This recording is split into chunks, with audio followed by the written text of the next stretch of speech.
Lucky bank के अंदर दाखिल तो हो गया था, लेकिन जब मैनेजर ने उससे पैसे निकालने के लिए कार्ड मांगा तो उसके पास कार्ड नहीं था। उसकी फटेहाल हालत देखकर पहले ही मैनेजर को गुस्सा आ रहा था और उसमें लकी ने ये डिमांड रख दी थी कि वो फिंगरप्रिंट से पैसे निकलवाना चाहता था। लेकिन पानी तब सर के ऊपर से निकल गया जब उंगली मैच नहीं हुई। मैनेजर ने फोन निकाला और पुलिस को फोन लगाने लगा। अरे अरे ये क्या कर रहे हो? देखिए सर, मेरी बात सुनिए, मैं कोई क्रिमिनल नहीं हूँ। हो सकता है मैंने गलत उंगली लगा दी हो, बस आप मेरे को एक लास्ट बार फिंगरप्रिंट लगाने दो प्लीज। लकी ने उसके सामने हाथ जोड़ते हुए कहा, देख ये उंगली भी अगर नहीं लगी ना तो फिर ये मत कहना कि मैं अगली उंगली भी ट्राई करके देखता हूँ। बार बार ऐसा नहीं चलने वाला है। अगर ये वाली काम नहीं की तो मैं सीधा पुलिस को फोन करने वाला हूँ अभी। मैनेजर ने लकी को धमकाते हुए कहा। उसने अपने एक हाथ में मशीन और दूसरे हाथ में मोबाइल फोन पकड़ा हुआ था। उसने अपनी स्क्रीन पर पुलिस का नंबर खोल रखा था और उसका अंगूठा हरे बटन पर ही टिका हुआ था। इधर लकी ने अपने सीधे हाथ की उंगली को अपने पैंट से साफ किया और भगवान का नाम लेकर उसे उस मशीन पर लगा दिया। जैसे ही उसकी उंगली उस मशीन पर पड़ी, अब की बार फिर मशीन से एक आवाज आई और वो चमक कर हरी हो उठी। तभी मैनेजर के मोबाइल पर एक मैसेज आया। मैनेजर ने उस मैसेज को पढ़ना शुरू किया। Verification successful. खाता एक, नाम लक्ष्मण लाल अग्रवाल, खाता नंबर 01104।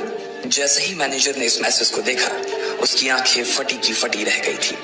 उस मशीन पर चमकती लाइट को देखते हुए लकी की आंखें भी चमक आई थी।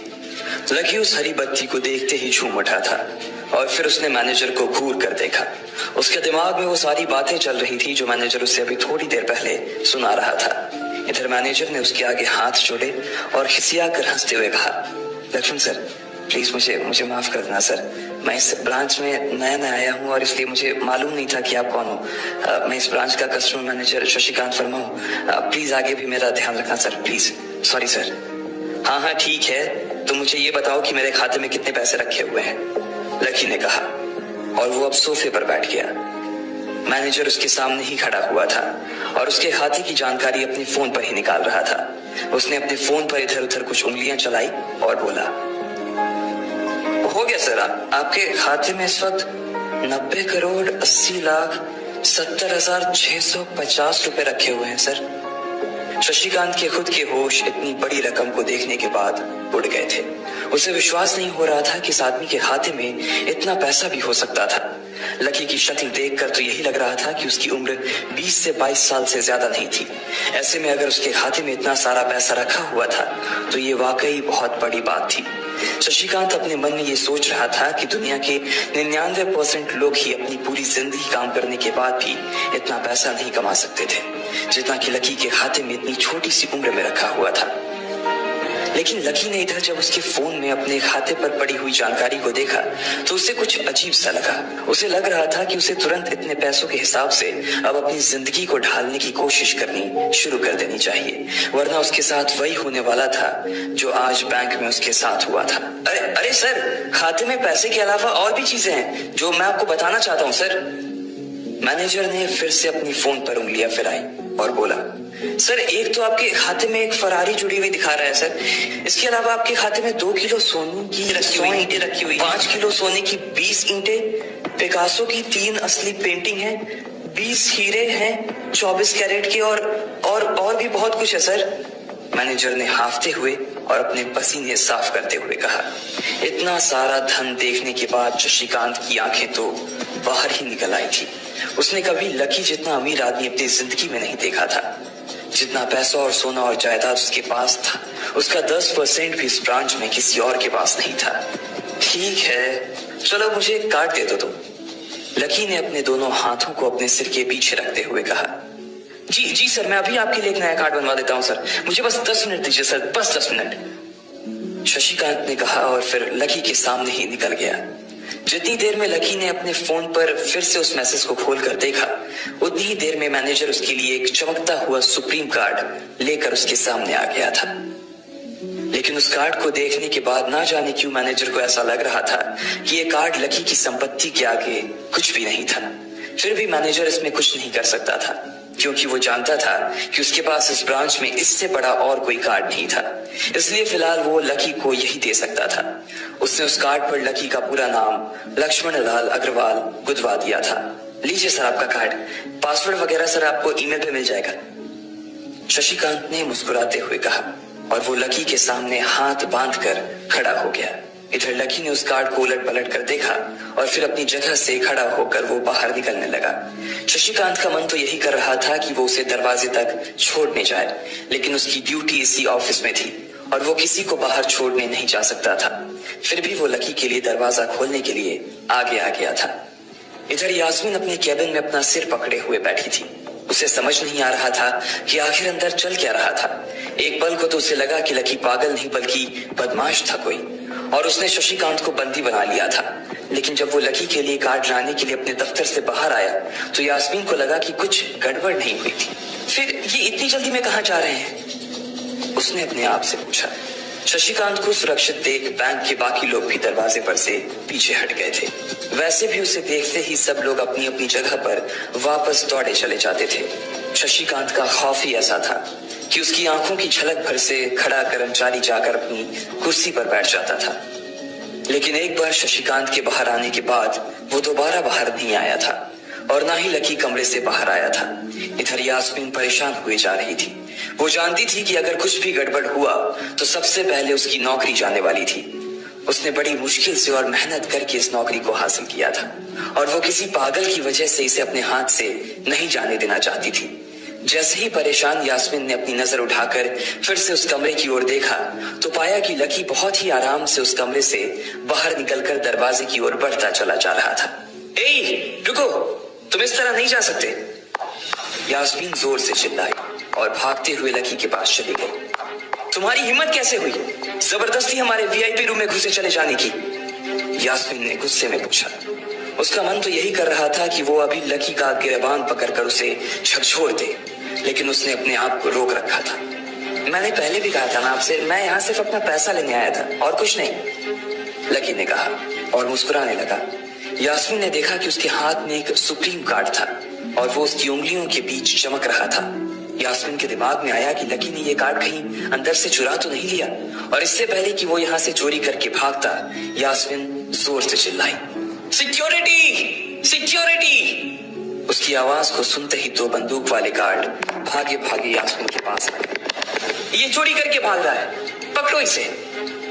लकी ने जब यास्मीन के मुंह से ये बात सुनी तो उसके कान खड़े हो गए।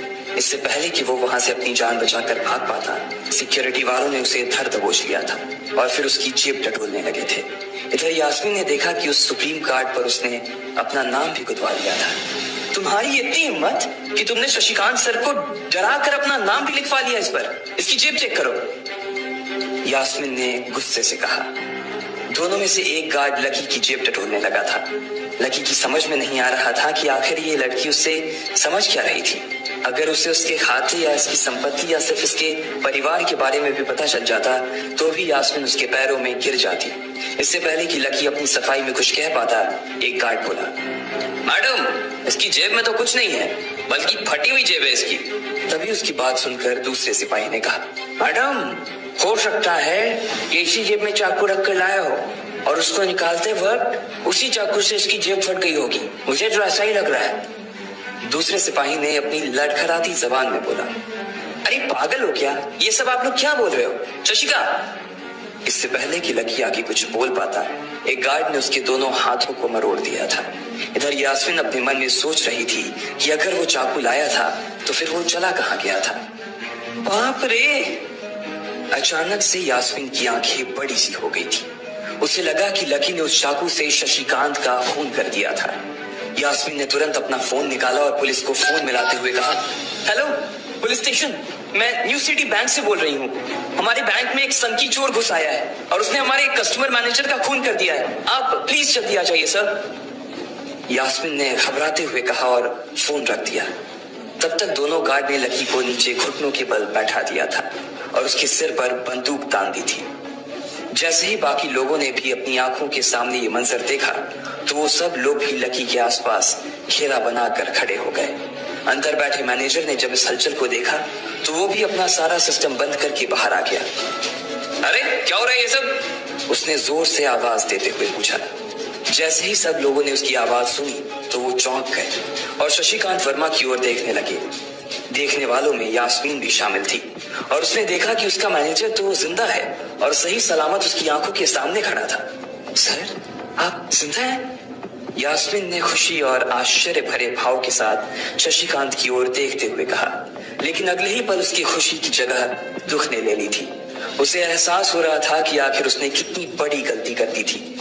यास्मीन ने अपनी ही जुबान काट ली थी और उसके जले पर नमक छिड़का शशिकांत ने। उसने कहा, मैं क्यों इतनी जल्दी मरने लगा, और तुमने ये सब क्या तमाशा लगा रखा है? उसने कहा और फिर उस भीड़ की ओर बढ़ने लगा। जैसे ही वो आगे आया उसने देखा कि उन लोगों ने लकी को गन पॉइंट पर बैठा रखा है। अरे किसने किया ये? शशिकांत तुरंत लकी की ओर दौड़ा और उसने उसके पास खड़े दोनों गार्ड्स को हटा दिया। फिर लकी को उठाने के लिए उसने अपना हाथ उसकी ओर बढ़ा दिया और बोला, sir I am really sorry sir, इस बेवकूफी के लिए मैं आपसे माफी मांगता हूँ sir, I am really sorry sir. Shashikant उसके पैरों में ही गिरने को हो गया था। लकी उसका हाथ पकड़कर खड़ा हुआ और फिर यास्मीन की ओर घूरने लगा। आप पूछ रहे थे ना कि किसने किया? इसने किया है ये, और इसने सिर्फ इतना ही नहीं किया बल्कि इसने पुलिस को भी बुला लिया है। इसे लग रहा है कि मैं कोई क्रिमिनल हूँ जिसने आपका खून कर दिया है और आपसे ये कार्ड चुरा कर भाग रहा हूँ, ये कार्ड जो आपने मुझे दिया है। लकी ने यास्मीन की ओर उंगली दिखाते हुए गुस्से में कहा। अचानक ही सब लोग थोड़ा पीछे हटकर यास्मीन को देखने लगे थे। यास्मीन घबराई हुई सी फर्श पर तो कभी छत को देखे जा रही थी। यास्मीन, जो मैं सुन रहा हूं क्या वो सच है? शशिकांत ने यास्मीन को घूरते हुए गुस्से में पूछा। उसकी आंखों में छुपे गुस्से को यास्मीन बर्दाश्त नहीं कर पा रही थी, इसलिए उसकी ना तो लकी से और ना ही शशिकांत से नजर मिलाने की हिम्मत हो रही थी। फिर भी वो जानती थी कि उसका चुप रहना इस वक्त उसके लिए बहुत खतरनाक हो सकता था, इसलिए उसने कहा, सर ये सब मेरी गलती है सर, ये मेरी बहुत बड़ी मिसअंडरस्टैंडिंग है सर। मुझे लगा कि ये जबरदस्ती अंदर घुस आया है और इसने आपके ऊपर हमला करके आपसे जबरदस्ती ये कार्ड बनवा लिया है और फिर आपको मार दिया है सर। यास्मीन ने घबराते हुए कहा। उसकी डरी सहमी सी आंखों में अब आंसू ही आ गए थे। मैनेजर ने जब उसकी ये बात सुनी तो उसने अपना सिर पकड़ लिया। यास्मीन जैसी समझदार लड़की इतनी बड़ी भूल कैसे कर सकती थी? उसने लकी को पहचाना ही नहीं था। खैर, मैनेजर को लगा कि इसमें उसकी कोई गलती नहीं थी। जब वो खुद लकी को नहीं पहचान पाया था तो फिर यास्मीन कैसे पहचान पाती? इसलिए उसने सोचा कि सबके सामने उसे कुछ कहने से अच्छा था कि वो यास्मीन को एक कोने में ले जाकर लकी की सच्चाई बताए। शशिकांत ने उसका हाथ पकड़ा और उसे खींचकर अपने साथ खंबे के पास ले गया और बोला, तुम्हें मालूम है ये कौन है? अरे ये लक्ष्मण अग्रवाल है, लक्ष्मण अग्रवाल खानदान का वारिस। तुम्हें पता है ना कि अग्रवाल खानदान का खाता हमारे बैंक की जितनी भी शाखाएं हैं उसमें सबसे बड़ा खाता है। यास्मीन ने जैसे ही ये नाम सुना उसके पैरों के नीचे से जमीन खिसक गई थी। वो जानती थी कि अगर न्यू सिटी बैंक इतनी ऊंचाइयों पर पहुंचा था तो उसके पीछे अग्रवाल खानदान का सबसे बड़ा हाथ था। इस बात का जिक्र उससे तब भी किया गया था जब उसने नौकरी ज्वाइन की थी। तुम्हें पता है इस लड़के के नाम पे कितनी प्रॉपर्टी है? ये अपने दम पर ना इस पूरे एरिया को खरीद सकता है, शशिकांत ने यास्मीन से कहा। यास्मीन जैसे जैसे लकी को देखी जा रही थी वो बड़ी बड़ी आंखों से उसे घूरे जा रही थी। लकी कभी उन दोनों को देख रहा था तो कभी अपने आसपास खड़े लोगों को देख रहा था। अब सबसे पहले तो पुलिस को फोन करो और उनसे कहो कि हमसे गलती हो गई थी, और उसके बाद जाकर तुम उनसे भी माफी मांगो, और अगर उन्होंने तुम्हें माफ कर दिया तो तुम्हारी किस्मत, वरना समझ लेना कि तुम्हारी नौकरी चली गई, शशिकांत ने कहा और दौड़कर लकी के पास जाकर खड़ा हो गया। इधर यास्मीन अभी भी वहीं पर खड़ी थी। अभी अभी जो शशिकांत उसे बता कर गया था वो यास्मीन पचा नहीं पा रही थी। उसे लग रहा था कि इसमें उसकी कोई गलती नहीं थी, लेकिन कोई उसकी सुनने वाला नहीं था। बैंक उस छोटी सी मैनेजर के चक्कर में अपने सबसे बड़े कस्टमर को छोड़ने वाला तो नहीं था। अब मेरे पास और कोई रास्ता नहीं बचा है, यास्मीन ने निराश होते हुए अपने आप से कहा, और फिर अपनी जेब से फोन निकालकर पुलिस थाने में फोन लगाया। जैसे ही यास्मीन ने पुलिस वालों से ये कहा कि उससे गलती हो गई और जिसे वो बदमाश समझ रही थी असल में वो बदमाश नहीं बल्कि शहर के सबसे बड़े रईस का बेटा था, तो उधर से आवाज आई, मैडम सॉरी, लेकिन अब तो गाड़ी निकल गई है, वहां पहुंचती होगी, अब आपको जो भी कहना है इंस्पेक्टर साहब से कह देना। और उस पुलिस वाले ने फोन काट दिया। मर गए, यास्मीन ने अपने आप से निराश होते हुए कहा। उसके हाथ थर थर कांप रहे थे। उसे समझ नहीं आ रहा था कि अब वो क्या करे। अब उसके पास लकी से माफी मांगने के अलावा और कोई चारा नहीं बचा था। लेकिन अगर लकी सर ने मुझे माफ नहीं किया और उल्टा मेरे ऊपर डिफेमेशन का चार्ज लगा दिया तो, यास्मीन ने अपने आप से कहा, और वो अब और भी ज्यादा घबरा गई थी। उसने देखा कि लकी उसे घूर कर देख रहा था। शशिकांत पूरी कोशिश कर रहा था कि वो लकी को शांत करवा सके, लेकिन लकी वहां से हिलने का नाम तक नहीं ले रहा था। यास्मीन उसके पास पहुंच गई थी। वैसे तो वो जानती थी कि उसे माफी मांगने से उसकी किस्मत बदलने वाली तो थी नहीं, फिर भी उसने एक बार कोशिश करनी चाहिए और लकी से कहा, सर मैं आपको गलत समझ रही थी सर। एक्चुअली आपके। यास्मीन ने उसके कपड़े को देखा और एक सांस लेते हुए आगे बोली, सर प्लीज मुझे माफ कर दीजिए सर। मेरी इंटेंशन आपको हर्ट करने की बिल्कुल भी नहीं थी। मैं तो जो कुछ कर रही थी बैंक की सेफ्टी के लिए कर रही थी सर। यास्मीन ने गिड़गिड़ाते हुए कहा और नीचे देखने लगी। इट्स ओके, कोई बात नहीं है, लकी ने कहा और उसके हाथ से अपना सुप्रीम कार्ड लेकर निकल गया। यास्मीन को अपने कानों पर तो विश्वास ही नहीं हो रहा था।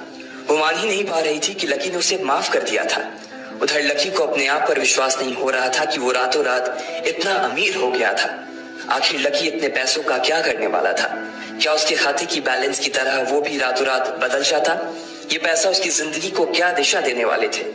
इन सारे सवालों के जवाब अगर आप जानते हैं तो कमेंट बॉक्स में हमें भी बताएं।